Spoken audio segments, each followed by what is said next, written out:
Hello traders, it's Cousin Vinny coming to you on January the 12th, Sunday from theclosingprint.com with a market read and a watch list for the week. We'll be looking at the sectors that are currently showing strength: XBI, XLU, XHB, the builders, and the reasons why, with non-farm payrolls number that came out on Friday. We saw a surge in TLT and the 7-year IEF, and consequently the yields on TNX, the 10-year, dropped substantially on that news. We'll also be looking at the indices, the S&P 500, the S&P 1500, which consists of the 600 small caps, 400 mid caps, and of course the S&P 500, and that relative strength, as well as the industrials, the comp, and the Russell to round that off. We'll note the New York Stock Exchange advanced decline continues higher despite a lower high on the prices itself. We're in a presidential cycle. We'll talk about that, the second year. Many people have been pointing this out on Twitter and StockTwits and what that might mean for prices. And then we'll look at the XII, the ARCA Institutional Index, 75 big caps, the core institutional holdings. And again, we'll look at rotation into other sectors like XLV, XLU, and watching for setups on XLF. So starting with the sectors, this is the bank index, BKX. You can see that we had this nice rounding bottom with regard to the banking index relative strength to the S&P 500. We'll be looking at all the sectors with this kind of screener. Also note that we're above 100 on the CCI. A drop below 100 is typically a sell signal. You can see what happened here previously, and then getting into overbought territory, a buy signal occurs when you pass back up above minus 100.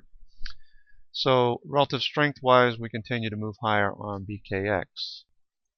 This is a chart of the biotech sector, SPDR, XBI. You can see that we had a nice squeeze here on the Bollinger Bands and a subsequent breakout with relative strength continuing to move higher.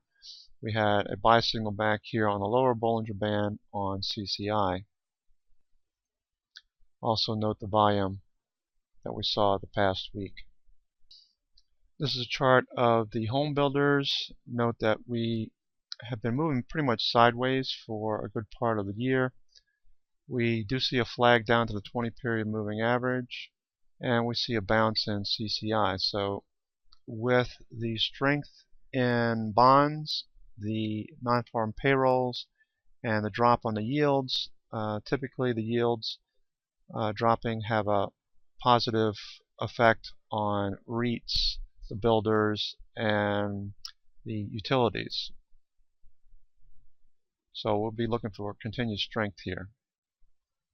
Similarly, with the real estate shares, IYR sector, we can see that we had a nice buy signal back here in December, and a subsequent squeeze on the Bollinger Bands, and now we're expanding. So relative strength, IYR to S&P 500, it looks like it's bottoming and turning somewhat north. So I'd be watching IYR components going into the week. This is the IYT. Note, Trader Stewie mentioned this last week around Wednesday or Thursday, I believe. And we see relative strength of the S&P continuing to climb, and a nice move off of December lows here as well, and pressing up against the upper Bollinger Bands but not breaking above. So we could see a continuation on the IYT components and trade accordingly going into the week. This is XLB. We can see that we had a nice move off of the November lows, relative strength to the S&P 500, and we're flagging here, touching down right at the 20-period moving average. XLE is pretty weak. You can see that for a number of months we have been moving lower relative to the S&P 500, which has been moving higher. We are right at the zero line. We'll look for continued weakness or a bounce here because we are at the 20 period moving average, and we have this nice Kirby band right here as support. XLF, last Sunday we looked at this with the relative strength. We traded Citigroup and Bank of America. We do see prices continue to move higher off the 10 period EMA, so keep an eye on that as well. Note CCI, we're hovering right around the 100 level, so I'd like to see this move back above 100 for a continuation signal on the banking shares, looking for new setups as they occur in this sector. I'd like to see this continue going into January, February, obviously. The industrials, as we pointed out over the last few months, has been showing the most strength of all of the sectors, sans the XLY, in that it's continued to move higher and shown strength on the manufacturing numbers and so forth. So watch for this to continue moving higher. Note that it's relative to some of the other sectors. We're seeing a little bit more strength. We're seeing some wicks and shadows here on our candles, noting that there's buyers buying these prices back up. So watch the XLI and its component. XLK, the tech sector, we did see a little bit of a move down. Note that is being dragged down somewhat by Apple, which is 14% of this particular sector. And we'll be watching for this to turn back higher. I'm expecting XLK and XLF, along with a couple other sectors, to shine going into the year. If we don't get that, then that would be a warning sign. Note we had some wicks here and some tests of the 20 period moving average, and we continue to move sideways. XLP, we see relative weakness as well, moving to lower lows, but we are seeing a bottoming sign here on the CCI. Could start to move back north as we regain the 20 period moving average. Note the triple top here, we could be testing that again, as well as this Kirby band. If we could get back above this Kirby, things might change slightly. Not a sector that I'm interested in at present. XLU, as I pointed out, with the yields on the 10-year dropping and the surge in bonds, TLT and IEF, that we should see a turn in the relative strength. And we did see a nice little pop as utilities pay high dividends. And note, as Arthur Hill pointed out over at Stock Charts, during 2013 the S&P 500 rose 30%, while the bond ETF TLT lost 10%. But TLT is looking pretty good of late, as you would expect, with the 10-year yield dropping last week. The utility spiders, XLU and REITs, have gained 13% and 4% respectively. And XLV, the healthcare sector, someone in the chat room mentioned last week that they saw some strength here as we broke above these highs on the healthcare sector. Note the relative strength. We gradually continue to move higher throughout the year. We had a little bottom November, December, but we're breaking above those highs. So I'd expect XLV to continue to perform in the short term. So look for sector setups, which we will look at in a minute. Consumer discretionary, XLY, similar to XLI, the industrials, moved higher throughout the whole year. They outperformed most of the other sectors on a relative basis. Note that we did get a sell signal. We didn't move too much further down than the 20 period moving average. We saw buyers here noted in these candles wicks on Tuesday, Wednesday, Thursday, Friday, and we could see CCI turn back up.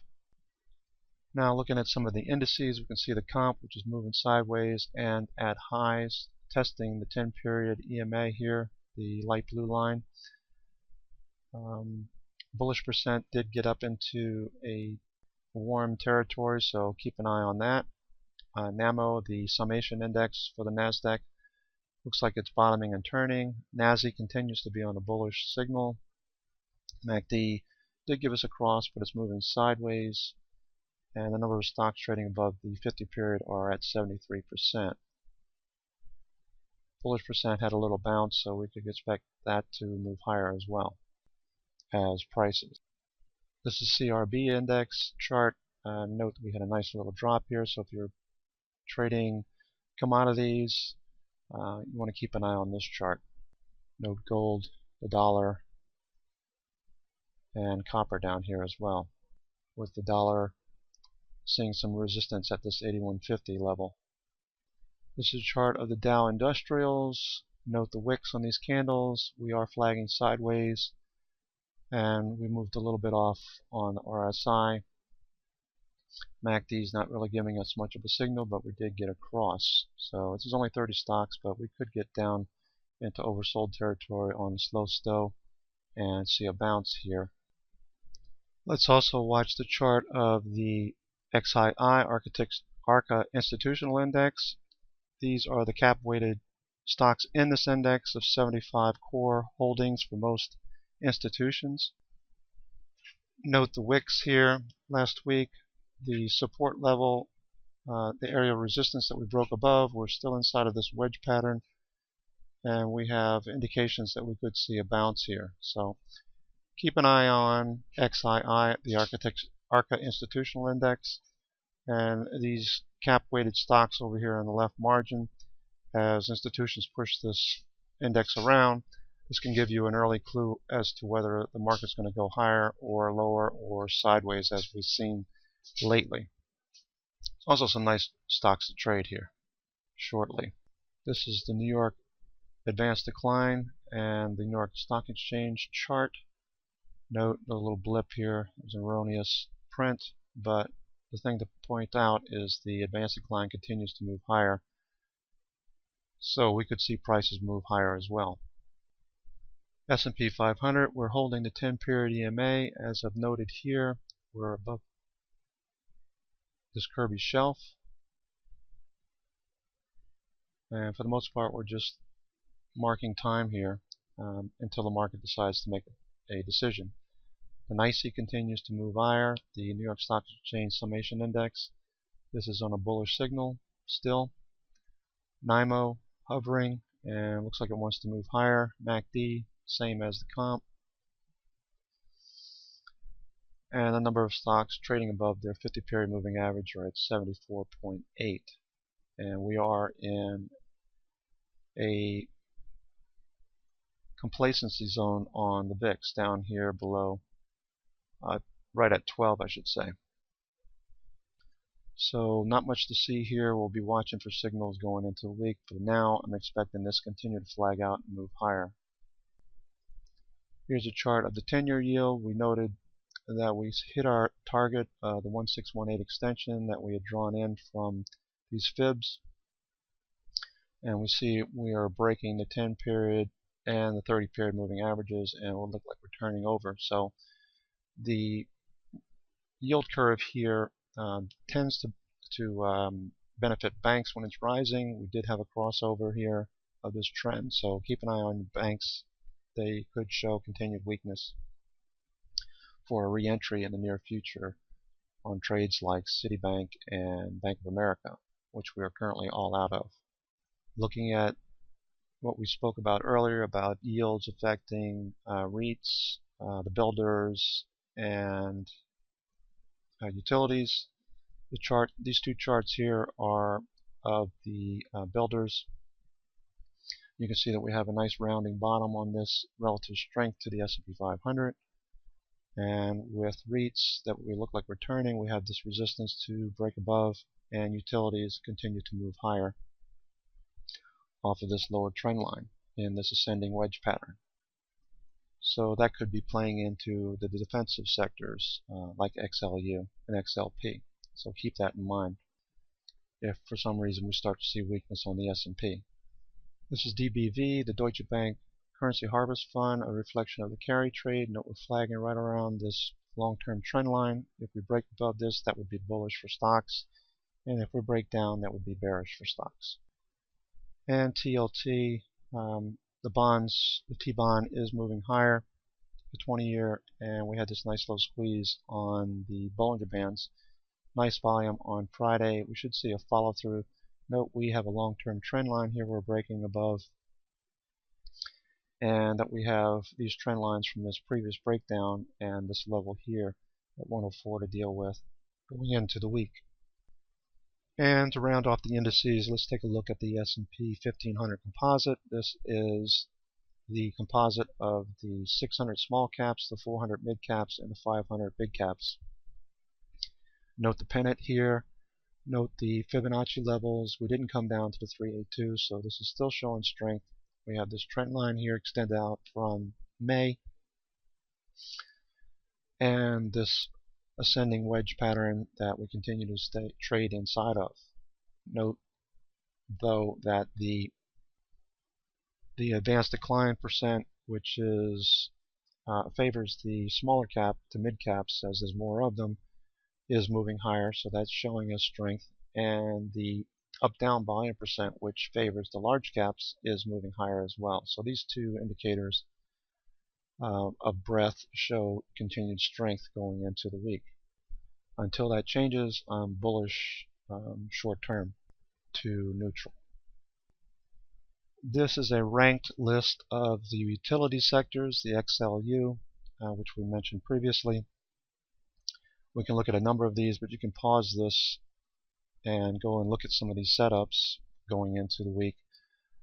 This is where I'll be looking for some setups as well. Dominion was one we looked at last week during the middle of the week and noted strength here. Note RSI, and we're above this Kirby band. We had some nice moves in the stock. If you traded this, on balance volume is bottom turning around, and we see this nice pocket pivot here. Slow stows up into oversold, but MACD, if we enabled it, is turning up, as we can see here. It's a different chart view. So we are outside of the upper Bollinger Bands. We're at a double top. I would expect this to move back a little bit, but this is just one indication of the strength in XLU, so we'll be looking for more rotation here. Let's take a look at American Electric Power. We can see this trend line that we tested on Friday, and the possibility that we could break above that level and remain above this Kirby band as well. Nice volume, and on balance volume has just been moving sideways. Slow still gave us a signal a week ago, and we're continuing to move higher, so there's still some meat on the bone on this one. Southern Company, we see the same thing, the long-term trend line that we tested on Friday. Look for follow-through with RSI continuing to move higher. Nice volume, as well as a bottom on the on-balance volume. Slow stow signal last week, so we'll keep an eye on this one going into the week as well. So just pause that scan and look for some good setups here going into the week.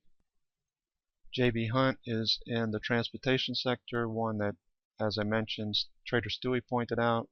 Note that CCI is back above 100. We have a bottom on the strength to the S&P 500, and we have this triple top that we're breaking out of. So this could see a continuation or a grinding above the on the Bollinger Band. So we are above a Kirby level here, and we could see continued strength on the IYT. Now, using Dow theory, obviously you want to see the transports lead a move in the market moving northerly. So this is a positive indicator going into January. Now, if you go over to FinViz, you can also check out some of the other truckers just by entering a symbol here, search that, and then once JB Hunt comes up, which by the way has 3.4% short, we're in this at this upper trend line and this triple top, as we mentioned, that we broke above. But if you click here under trucking, you can get more stocks that are in this sector. If you click on charts right here, then you'll get your view of this sector, and we'll look for areas like this one, Echo Global. We could see a break higher. KNX broke out, Landstar Systems is right at a double top, could break higher as well. And we have something of a triple top and an ascending triangle pattern here on SAIA Trucking. All right, an ascending triangle here as well on Werner Enterprises. We're breaking out, could see continuation on Werner. So looking at that chart, you can see this nice cup. We had a nice handle, so this is a continuation pattern. We should see higher prices on Werner Enterprises. Note the strength to the S&P is bottoming and turning, so that is a good indicator. Alright, so this is going to do it for me for the weekend. Cousin Vinny coming to you from theclosingprint.com on January the 12th, Sunday, with a look at the week ahead. Remember, come check us out over at Day Trader Bootcamp. GOAT has a $19.99 2-week trial that you can check out. Last week he managed 40 points or so on ISRG. So if you like those kind of trades, come check us out at Day Trader Bootcamp. I hope this helps. We'll see you in the room on Monday.